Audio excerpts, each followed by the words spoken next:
사랑받으려고 사랑하지 마. 예진.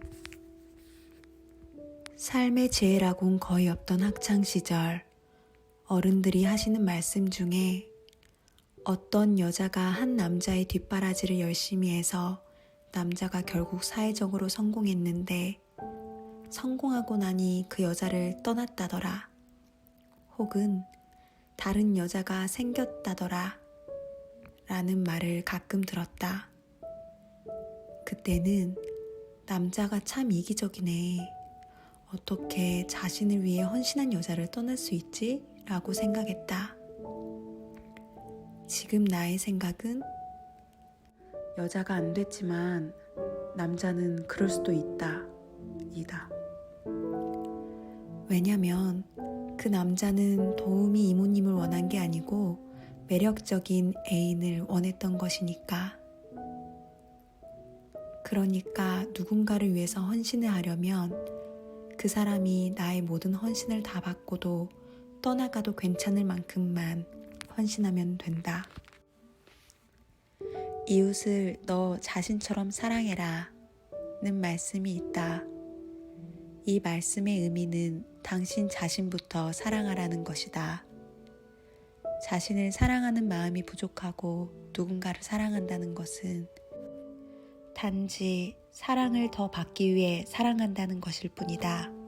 그리고 모든 사람의 감정은 에너지장으로 통해 있기 때문에 이 사람이 나에게 원함이 없이 잘해주는지 무언가를 원해서 잘 대해주는지 느낄 수 있다.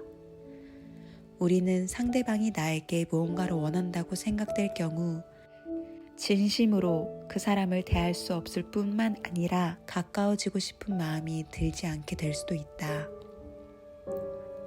원함이 없이 적절한 수준에서 상냥하게 대해주는 것은 서로 간의 거리를 확보한다는 의미이며 그럼으로써 아무리 가까운 사이라도 선을 넘지 않는다는 의미이고 이것은 서로 존중해준다는 의미이기도 하다.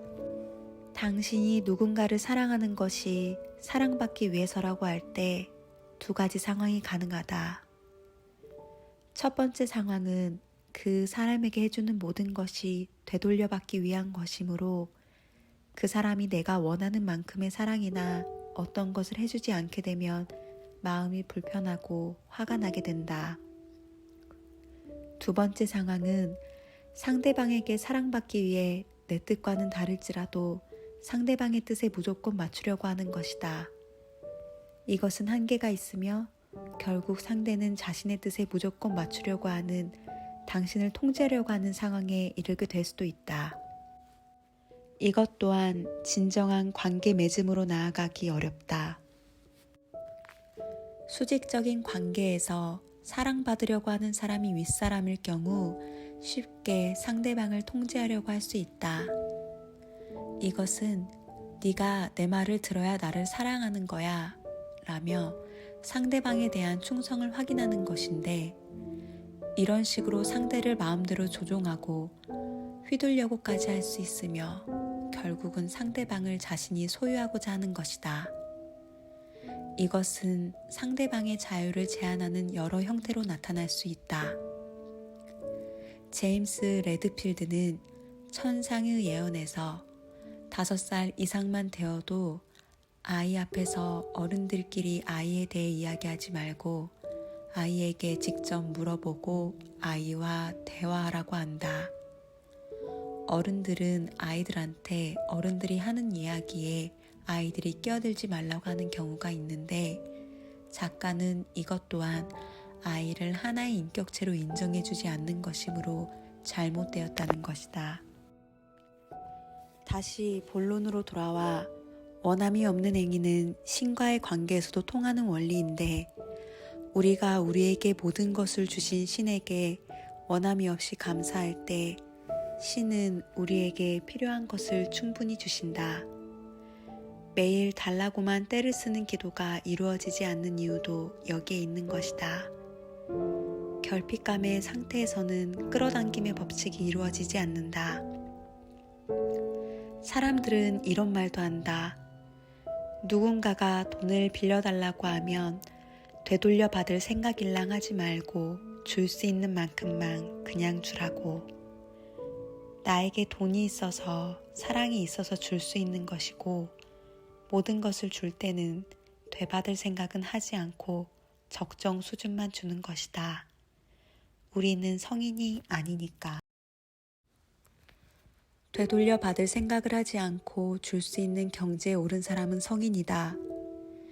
이탈리아 사제로서 33살이던 1990년에 한국으로 와 30년째 노숙인을 위해 봉사를 하고 계시는 김아종 신부님 같은 분들을 두고 원함이 없이 베푼다고 할 수 있을 것이다. 이런 분들은 신에게 받는 사랑으로 넘쳐나기 때문에 줄 수 있는 것이 아닐까? 그리고 생의 마지막 날에 신에게 가고 싶은 원함이 있어서 봉사할 수 있지 않을까 하고 생각한다.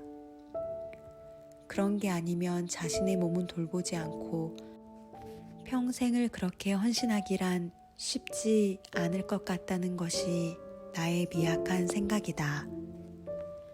반면 헌신을 받는 사람 입장에서는 물질적인 것들이나 현실적 도움이 감사하고 필요하긴 해도 우리 모두는 사실 정신적인 성장과 사랑을 원하고 있다. 그리고 내면 깊은 곳에서는 스스로의 힘으로 자립하고 성공하고 싶은 것이 인간 본연의 소망일 것이다. 그러니까 당신이 무언가 하고 싶을 때 혼자서도 어느 정도는 할 수 있는 상태에서 타인과 그것을 해야 한다. 예를 들어 여행을 간다고 하면 혼자서도 당신은 여행을 갈 수 있고 혼자 여행을 가도 좋을 때 그때라야 누군가와 함께 가도 좋을 수 있다. 혼자서 여행도 못 가고 누군가와 같이 가야만 갈 수 있는 여행이라면 그것은 정신적으로든 경제적으로든 의존일 수 있고 그렇게 되면 상대방은 그만큼 희생해야 함을 뜻한다. 상대방이 그것을 충분히 감안하거나 서로 상호 보완적인 관계라면 괜찮을 수도 있다. 그래서 결혼도 혼자서도 잘 살 수 있을 때, 혼자서도 외롭다는 생각보다 기쁘고 재밌는 상태일 때 결혼을 해야 한다고 이야기하나 보다. 모순 같지만 혼자서도 즐거운 사람은 매력적이어서 주변에 더 많은 사람들이 모이게 되어 결국 이래도 저래도 즐겁게 지낼 수 있는 것이고 누군가가 필요하고 외롭다고 느끼는 사람은 누군가와 같이 있어도 더 외로워진다. 당신이 사랑받고자 하는 그 사람 또한 인간이기에 사랑이 늘 충분한 상태가 아니다. 부족한 곳에서 무언가를 찾으니 당신은 얻을 수 없는 것이다. 무한한 사랑의 샘에서 얻어야 한다. 그곳에서 사랑을 충전해 와야 한다. 그러면 자신을 사랑할 수 있게 되고 이대로 충분함을 느끼게 된다. 그런 다음에야 당신은 누군가에게 사랑을 줄 수 있게 된다. 이 과정이 쉽진 않지만 살아가야 한다면 어떻게든 꼭 거쳐야 하는 과정이며 어찌 보면 가장 중요한 것이다. 외롭다는 것은 혼자인 것이 두렵다는 것이며 두렵다는 것은 믿음이 부족한 것이다. 나의 경우 어린 시절부터 신앙생활을 통해 사랑받고 있다는 것을 어느 정도 느꼈지만 성인이 되고 한참 후에 인간과 세상의 원리에 대해 공부하고 내면을 살피면서 단단해지고 있다. 나는 항상 신이 보살펴주고 있다고 믿기에 남들보다 외로움을 덜 타는 편이다. 하지만 진정한 믿음이 없던 어린 시절 나는 무척이나 외롭다고 느꼈고 늘 공허했다. 어떤 결핍감을 바탕으로 인간관계를 맺으면 상대방은 소유하려는 에너지를 느껴 지식하게 되고 점점 멀어지게 된다. 마찬가지로 결핍감으로 돈을 쫓으면 결코 부자가 될 수 없는 듯하다. 결핍감의 상태에서는 먹어도 배고프고 내가 하는 행동이나 말에 후회가 많아진다. 어떤 사람은 신을 믿지 않아도 스스로를 믿어 괜찮다고 하는 경우를 봤다. 불교에서는 신이 없다고 한다. 방법은 다양한 것 같다.